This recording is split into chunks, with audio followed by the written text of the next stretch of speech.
Boa tarde, minhas crianças. Mais uma aula, tá? Aula hoje de História, certo? Nós estaremos estudando, ou melhor, revisando, porque nós já terminamos o nosso módulo. Então, a prova está fazendo uma revisãozinha para que vocês relembrem tudo aquilo que nós estudamos, tá? Abre o seu livro aí na página 24 de História e nós vamos aqui estar relembrando tudo que nós estudamos durante esse semestre, essa unidade, melhor dizendo. Vamos lá. Estamos aqui agora com a administração da colônia, tá? Nós já sabemos que Portugal, quando chegou aqui ao Brasil, eles decidiram colonizar, tá?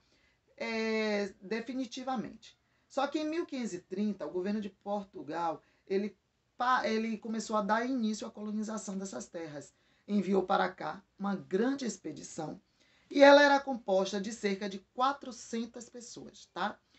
Foi enviada cerca de 400 pessoas lideradas pelo militar Martim Afonso de Souza, né? Ele era um militar que liderou essa expedição, né? Que tinha como objetivo principal o quê? Colonizar a nossa terra e proteger a terra que era recém-descoberta para que outros povos não viessem a tomar a frente do que eles já tinham começado. Né? Isso principalmente os franceses e os espanhóis. Né?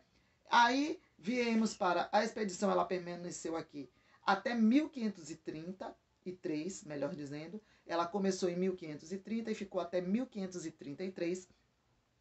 Trouxe o quê? Sementes, ferramentas, alguns animais, né? Domésticos e até mesmo mudas de plantas, né? Deram início ao cultivo da cana-de-açúcar, à produção de açúcar, né? E logo foram fundados o quê? Os engenhos por conta da produção de açúcar, certo? Em 1532, Martim Afonso ele fundou a primeira vila brasileira, que é chamada de Vila de São Vicente, né? Que hoje corresponde à cidade de São Vicente, no litoral do estado de quê? De São Paulo. Né? Depois de 1534, o governo de Portugal deu um passo a mais, tá? No projeto da colonização. E iniciou aqui o sistema de capitanias hereditárias. Vamos entender um pouquinho sobre isso. A área mais ou menos próxima do litoral do Brasil, ela foi dividida.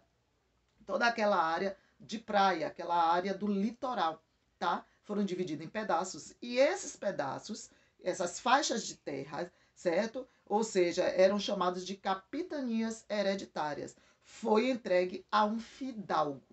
Então, cada pedacinho de terra desse foi entregue a um fidalgo. O que era o fidalgo? Era um membro da nobreza, alguém que foi colocado para tomar conta das terras. Era um nobre, certo? Então, que deveria o quê? Administrá-la. Cada um que recebia esse pedaço de terra tinha que administrá-la. O próprio Martim Afonso, esse que a Pro terminou de falar, que trouxe essa caravana, né, aqui para o Brasil, ele mesmo, por exemplo, recebeu a capitania lá de São Vicente, né, que hoje corresponde ao estado lá de São Paulo, tá? Então, as faixas de terra elas foram chamadas de capitania hereditárias porque seus donos, chamados capitães donatários, podiam passá-las para os seus descendentes, os seus filhos, né? E assim, no caso, os seus herdeiros. Na página 26, nós temos aqui o governo geral. Então, a maior parte dessas capitanias que a Pro falou, elas não prosperaram, as capitanias hereditárias. Algumas não chegaram nem a ser colonizadas. Agora, por que isso aconteceu? Porque era muito difícil a comunicação entre Portugal e esses donatários, tá? Então, com isso, o que acontecia? Muitos deles não resolviam os problemas encontrados. E aí terminavam abandonando essas terras, certo? Então, as que prosperaram foram a de São Vicente, que tiveram sucesso, Pernambuco e aqui a Bahia, tá? Então, em 1548, para dar continuidade a esse projeto de colonização, o governo de Portugal ele decidiu criar um governo geral aqui dentro do Brasil. O primeiro governador geral foi Tomé de Souza. Tomé de Souza ele foi o primeiro governador geral aqui da Bahia no ano de 1549. Então, nós lembramos, nós podemos entender que esse foi o primeiro governador. Hoje o nosso governador, nós sabemos que é quem? Rui Costa. Mas naquele tempo o primeiro foi Tomé de Souza. Ele era o governador geral aqui, né, da Bahia. E ele se estabeleceu aqui na Bahia do Brasil. Com eles vieram funcionários do governo, soldados, artesãos, né, e até mesmo pessoas condenadas por crimes que lá em Portugal eles eram expulsos, foram enviados para cá. Isso mesmo que vocês ouviram. Tomé de Souza ele liderou a fundação da cidade de Salvador em 1549. Ali foram estabelecidos a residência do governador e outros edifícios como órgãos do governo e igrejas, tá? Na página 27, que é até aqui a nossa revisão, não, é 37, 27 ainda. Os primeiros engenhos, tá? Os engenhos de açúcar eles foram instalados aqui no Brasil à medida que a colonização ela ia se concretizando, né? As condições climáticas do Brasil, esse clima que nós temos maravilhoso, eles eram de ótimas para o plantio da cana-de-açúcar. Então foi aí que começou toda essa produtividade do açúcar. Então o Nordeste foi encontrado o que? O Massapê, que é um solo fértil de aluvião, ou seja, de sedimentos depositados por sistema fluvial, considerado ideal para a produção de cana-de-açúcar. Então eles se deram bem nessa produção. Então, os primeiros engenhos começaram a funcionar lá em Pernambuco, no ano de 1535, certo? E sob a direção do donatário Duarte Coelho, né? E a partir daí, os registros não pararam de crescer. Só cresciam os registros de engenhos aqui no nosso Brasil. Já na página 28, nós já podemos acompanhar a produção dessa cana-de-açúcar lá na colônia. Então, os engenhos eram formados em diversas partes. Nós tínhamos a Casa Grande, tá? Que era onde os senhores viviam com a sua família. Nós temos a capela, que era onde eram realizadas as missas e também os batizados e casamentos. Temos a senzala, né? Que era uma construção em que os escravizados eles moravam. Temos a roda d'água, que era os rios forneciam água para o consumo e irrigação. Além disso, alguns engenhos tinham rodas d'água que geravam energia para movimentar as moendas. Moendas são os mecanismos no qual a cana-de-açúcar era moída.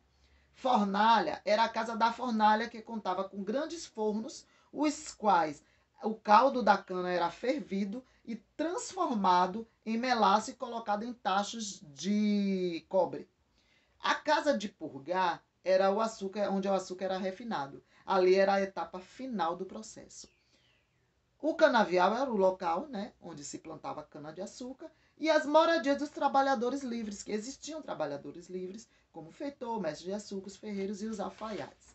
Agora nós vamos saber sobre esses trabalhadores do açúcar, certo? Praticamente todos os engenhos haviam trabalhadores livres, né? Não eram só escravos. Eles recebiam salário pelo seu trabalho.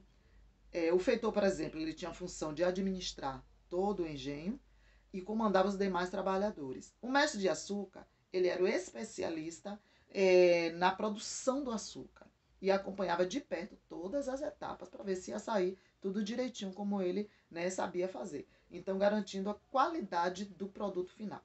Então, diversos outros trabalhadores livres, como ferreiro, alfaiates, pedreiros ou carpinteiros, eles recebiam pagamentos pelos seus salários. Já os escravos, como nós sabemos, eles não tinham essa coisa de receber pelo seu trabalho, tá?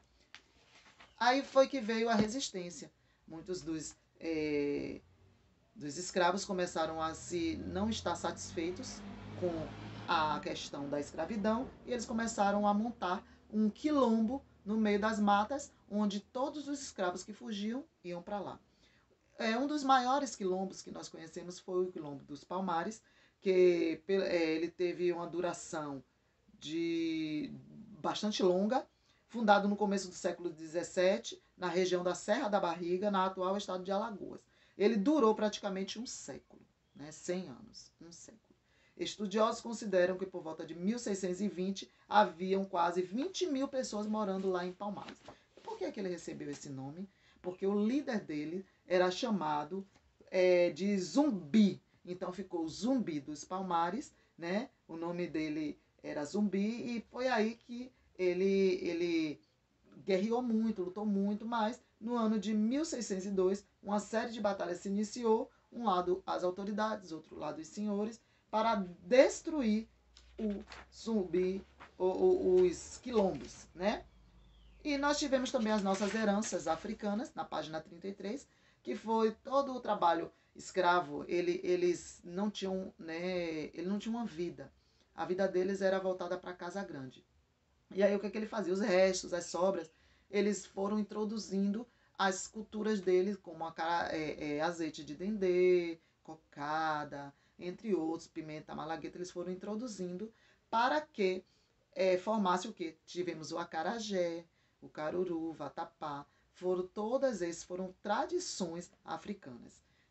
Também temos os grandes homens como Aleijadinho, Antônio Francisco de Lisboa, nascido na Vila Rica, atual Ouro Preto, lá no estado de Minas Gerais, que revolucionou a época, né? Ele era artista, escultor, arquiteto e entalhador, era um negro. E tivemos também, gente, o Luiz Gama, que foi o quê? Jornalista, escritor, advogado, né? Era negro, mas lutou pelos objetivos dele e conseguiu. Os quilombos hoje, usamos o termo quilombola, porque é muito utilizado, porque se refere a um grupo de descendentes dos antigos, né, que viveram no quilombo, pessoas que se identificam com essa vida. O dia 20 de novembro, ele foi considerado atualmente como ele foi dedicado ao Dia da Consciência Negra, porque foi o dia da morte do líder, de um dos maiores líderes dos quilombos, que foi Zumbi dos Palmares. E, para finalizar, veio o fim da nossa escravidão, que começou com a Lei Eusébio de Queiroz, que era uma lei que proibia o tráfico de escravos, que acontecia muito, as pessoas eram retiradas de sua terra para uma terra que elas não conheciam.